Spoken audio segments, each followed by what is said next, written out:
I'm Arthur Maxwell, and I've been practicing family law in California for 18 years. You might think after nearly 2 decades I'd have seen it all, that nothing could truly shock me anymore.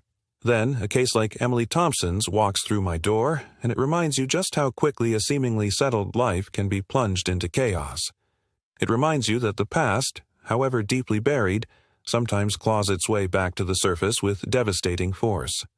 5 years. 5 years of peace, of a little girl blossoming, of a family finally finding its footing after tragedy. Then, a knock on the door, and a ghost from the past threatened to tear it all apart. I remember the day Emily walked into my Sacramento office. Her eyes were red-rimmed and puffy, her hands trembled as she clutched a crumpled tissue and a faded photograph of a smiling 7-year-old girl. She sat across from my imposing oak desk, a nervous wreck barely able to articulate the horror that had just unfolded in her life. The man who had abandoned his child, the man whose parental rights had been legally terminated years ago, the birth father, who was a complete stranger to her daughter, Lily, had suddenly reappeared. He wasn't just lurking, he was demanding custody. He wanted his daughter back, as if she were a lost toy, not a human being with a heart and a soul. The stakes couldn't have been higher. Not money, not property, but the entire emotional landscape of a child's life. The stability and love she had known since she was a toddler was hanging by the thinnest of threads. Emily's carefully constructed world, built on a foundation of fierce love and a final court order, was crumbling. Here's what you need to understand about the legal framework governing adoptions in California. The law, under various provisions of the California Family Code, aims for permanency and stability for children. When a parent's rights are terminated, whether by explicit consent, judicial finding of abandonment, or unfitness, that decision is considered final. The legal concept is that an adoption order, once granted, severs the legal ties between the child and their biological parents, creating new ones with the adoptive parents. This is done to provide children with a secure and loving home, free from future disruption. However, there are very narrow exceptions. A biological parent can petition to set aside an adoption if they can prove they never received proper legal notice of the proceedings, or if the adoption was obtained through fraud. The burden of proof for overturning an adoption is incredibly high, primarily because the court's paramount concern is always the best interest of the child. This isn't about adult rights as much as it is about the child's right to a stable, consistent environment. So, when David Miller appeared, claiming he had no knowledge of the original adoption, he was effectively asking the court to reopen a case that had been closed for years, demanding that they undo a final decree. Emily Thompson was 32 years old, an elementary school teacher with a warm smile and a patient demeanor that made her a natural with children. But when she came to me, that warmth was gone, replaced by a hollow-eyed terror. Her story began tragically 5 years earlier when her older sister Sarah succumbed suddenly to a rare, aggressive illness. Sarah had been a single mother to Lily, who was just 2 at the time. The birth father, David Miller, had never been a consistent presence in Lily's life.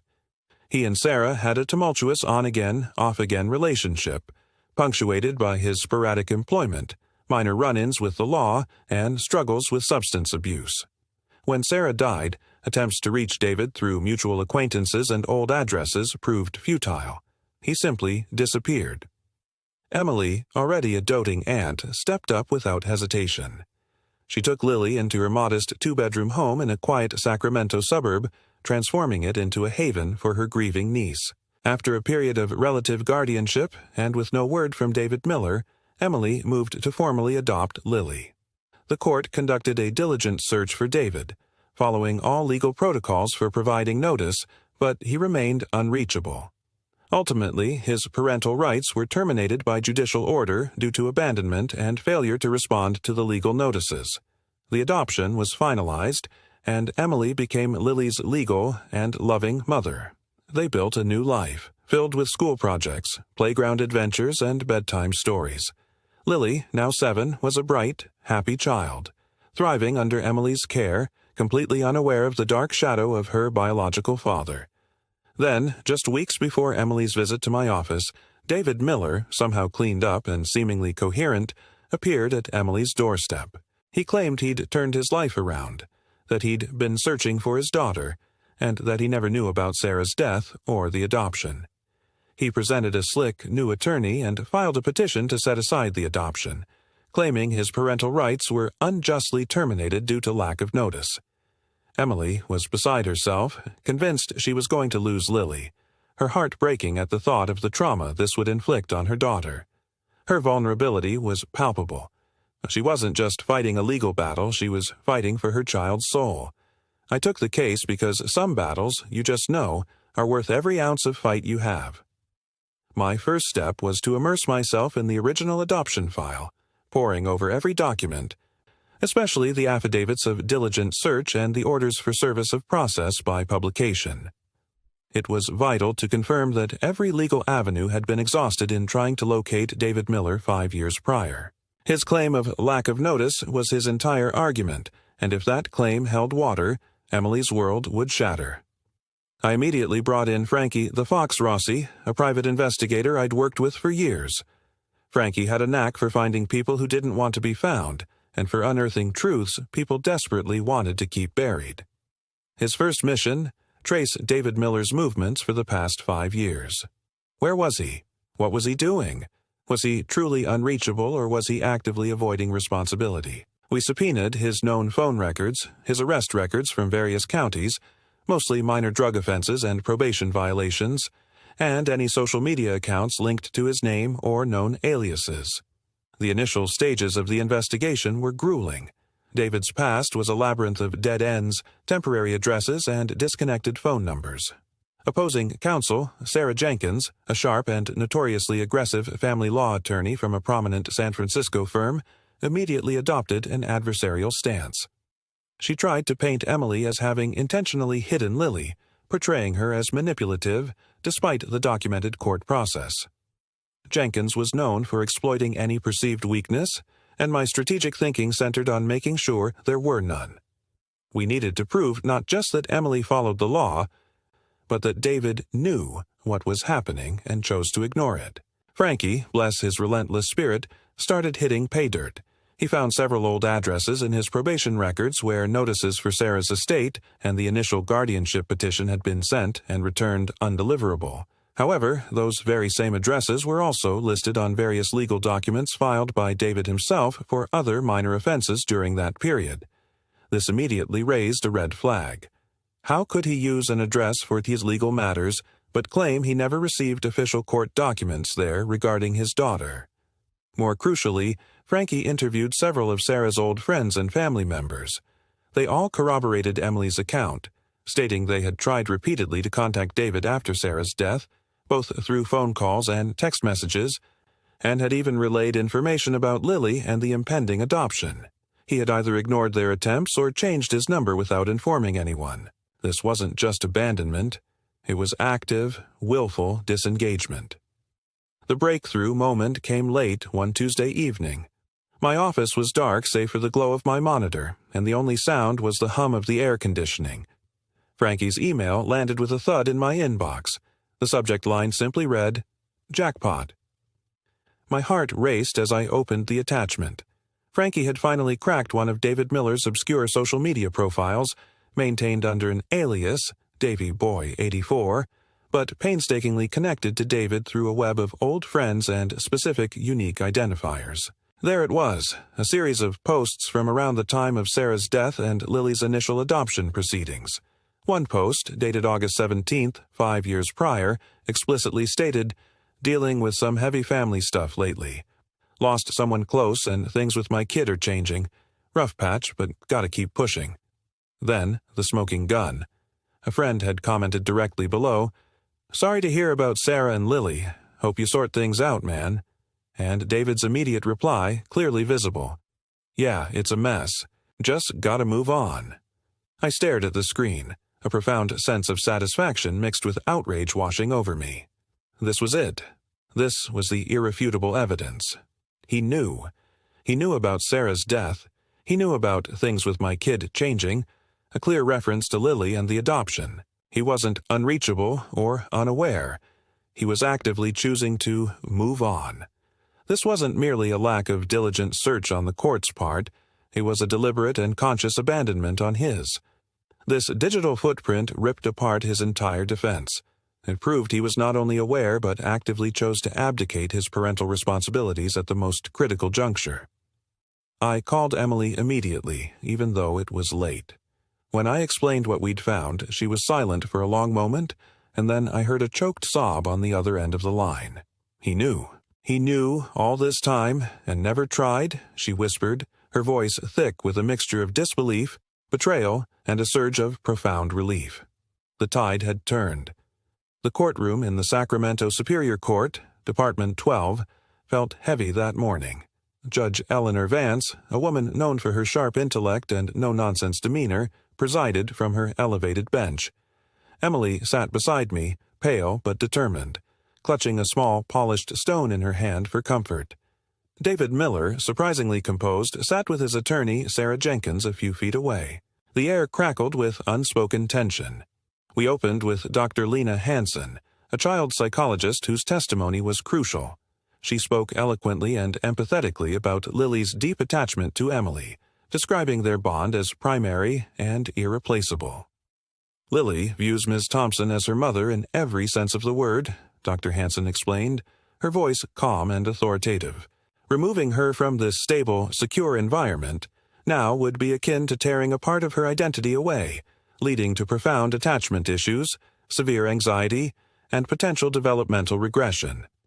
The psychological trauma would be immense and long-lasting. Sarah Jenkins' cross-examination was aggressive. Dr. Hansen, isn't it true that a child has a right to know their biological parent? She pressed, trying to undermine the expert's focus on Emily. Dr. Hansen met her gaze directly. While generally true, Ms. Jenkins, in this specific case, the biological parent chose to be absent for years, and the child has formed an unbreakable bond with her adoptive mother during those critical developmental years. The right to know must be balanced against the child's right to stability and well-being. Here, the latter is paramount. Then came my cross-examination of David Miller. He had maintained a facade of polite earnestness during his direct testimony, claiming he was a changed man who had searched tirelessly for Lily after finally hearing vague rumors about Sarah's death. "Mr. Miller," I began, my voice even, "you testified earlier that you had no knowledge of Sarah's passing or of any adoption proceedings concerning Lily until very recently. Is that correct?" "That's right," he responded, his voice firm, though I detected a subtle tightening in his jaw. "I was in the dark, sir." "And you claim you made diligent efforts to stay in contact with Lily, even sending cards and letters?" I continued, knowing he had presented a few poorly forged recent cards as evidence.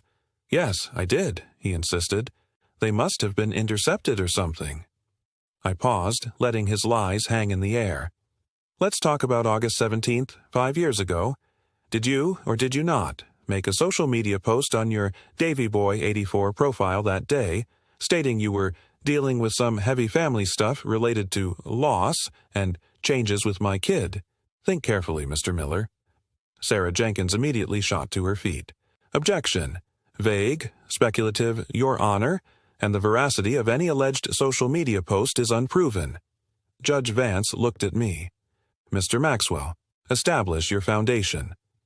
"Your Honor," I stated, walking towards the clerk with a folder, "I have a certified screenshot of the post and subsequent comments dated August 17th, 5 years ago, from the profile DavyBoy84, positively identified as Mr. Miller's account through corroborating information and previous exhibits. I'd like to introduce it as Exhibit K." The bailiff took the tablet with the exhibit and handed it to David Miller. His smug composure evaporated. His face, which had been set in a mask of injured innocence, drained of all color as he stared at the screen. The courtroom fell utterly silent, all eyes on him. "And isn't it true, Mr. Miller," I pressed, my voice cutting through the stillness, "that a friend commented directly on that post saying, 'Sorry to hear about Sarah and Lily, hope you sort things out,' and your direct reply for all the world to see was, 'Yeah, it's a mess, just gotta move on'?" David's eyes flicked from the tablet to his attorney, who stared ahead, looking utterly defeated. He then looked at Emily, whose face was now streaked with fresh tears. not of sadness but of profound indignation and hard-won relief. He swallowed hard, his throat working. I guess I might have seen something," he stammered, his voice barely a whisper. "But I didn't know it was serious. I didn't think—" "Mr. Miller," I interrupted, my voice rising slightly, "for 5 years you chose to move on. You chose to abandon your daughter, and now you expect this court to undo 5 years of a stable, loving home based on a convenient change of heart and a fabricated story?" Sarah Jenkins, despite her earlier objections, seemed to slump in her chair, not even attempting to interrupt. David Miller shrank, his shoulders caving in, his earlier arrogance replaced by the raw, undeniable shame of being caught in a blatant lie. The climax had arrived, and it was devastating. Judge Vance's ruling came swiftly, her voice crisp and unwavering. She prefaced her decision by stating that the court's primary duty was to the child, Lily. She meticulously detailed David Miller's inconsistent testimony and highlighted how the digital evidence presented by my team utterly discredited his claims of ignorance and lack of notice. She specifically cited his social media posts as a clear proof of his knowledge regarding Sarah's passing and Lily's changing circumstances, and his deliberate choice to move on, rather than assert his parental rights. She found that his claim to set aside the adoption was not only without merit, but was made in bad faith. The petition to set aside the adoption was emphatically denied, and Emily's adoption of Lily was upheld as final and legally sound. David Miller was also ordered to pay Emily's attorney fees and court costs, a sum totaling nearly $75,000, a consequence of pursuing a frivolous claim rooted in deception. Emily collapsed into my arms. Sobbing with profound relief, the heavy burden she had carried for months finally lifted. She clung to me, whispering, "You saved her, Arthur. You saved my daughter." David Miller, his face a mask of bitter resentment and humiliation, was led out of the courtroom by his visibly frustrated attorney, his empty promises and desperate lies exposed for all to see. This case, like so many others that touch the fragile lives of children, left an indelible mark on me.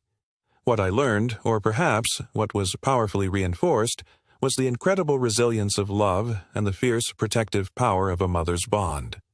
Emily fought not for herself, but for Lily, and that pure motivation fueled every step of our battle. The broader legal lesson for anyone watching is this: adoption decrees are among the strongest legal protections for children, designed to ensure permanence and stability. While it is true that exceptionally high standards exist to challenge them, typically requiring irrefutable proof of fraud or fundamental deprivation of due process, the legal system will always prioritize the child's established well-being. David Miller's attempt failed because he wasn't just claiming ignorance. He was exposed as having chosen to abandon his child. For any biological parent, this is a stark warning. Your responsibilities don't simply vanish because you choose to ignore them.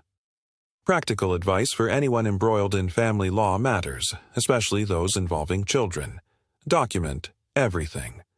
Every conversation, every attempt at contact, every email, every text message.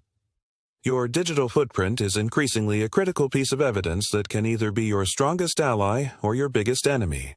Professionally, this case was a profound reminder of the depths of human desperation and entitlement. David Miller likely saw an opportunity, perhaps hoping to capitalize on Emily's stability, or simply driven by a distorted sense of reclaiming what he felt was his. But the truth and the unwavering dedication of the law found him out. Months later, Emily and Lily are thriving. Lily, completely oblivious to the legal storm that threatened to upend her life, continues to excel in school, her days filled with laughter and the secure knowledge of her mother's unwavering love. Emily occasionally sends me photos, Lily at her school play, blowing out birthday candles, each one a powerful reminder of the precious life we fought to protect. These are the cases that truly define why I do what I do. It's not about the billable hours or the courtroom theatrics. It's about safeguarding families, ensuring justice for children, and witnessing the sheer, indomitable power of love. It's why, after all these years, I still wake up every day, eager to step into the fight. Drop your questions about adoption law or complex family cases in the comments below. I read every single one, and next time, I've got a wild tale about a will contest that involved a talking parrot and a very suspicious house cat. You won't want to miss it.